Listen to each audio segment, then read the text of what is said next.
Hey, this is Gregory Decker with Lok-N-Roll Nuts, and I'm here with Kirby Velarde. How you doing? Good to be here. I really wanted to go over kind of the differences between a standard locking nut and the Lok-N-Roll nut. When I designed this, actually, Kirby, I was actually on tour myself, and all my Floyd Rose guitars and double locking nuts, tremolo systems, were always ground tuned. The compensation, the tuning was just not right.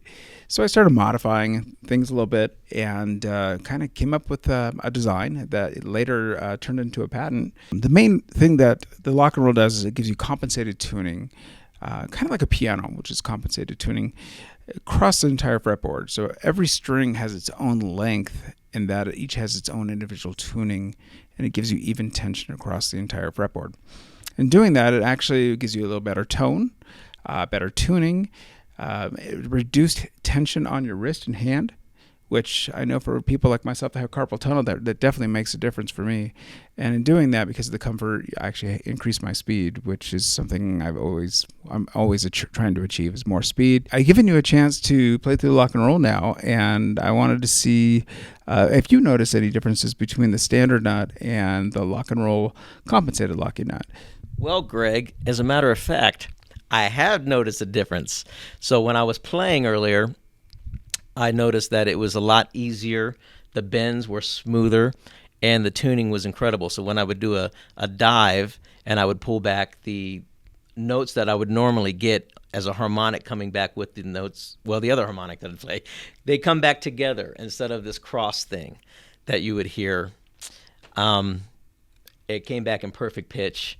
Both notes came back together. It's hard to explain how. Well, kind of what happens is when you don't have compensated tuning across fretboard, that's a perfect point, Curry, is you actually two notes won't vibrate as one note like a piano. If you hit a low and high C, they sound identical except one is one octave higher. On the fretboard with the compensation on the Lok-N-Roll nut, you won't have two notes that are almost in tune, and they have that little flutter, which right. Especially like people have had inherently, you have your G strings, which are sharp, and other strings that are flat and so forth. You don't have that with the Lok-N-Roll. So it sounds like that's something you were noticing? Yes, it was. They were pulling together evenly, and it just came in the tune perfectly. There was no warble effect going on with the two different notes, or however many notes there was when I do the whammy dive bombs.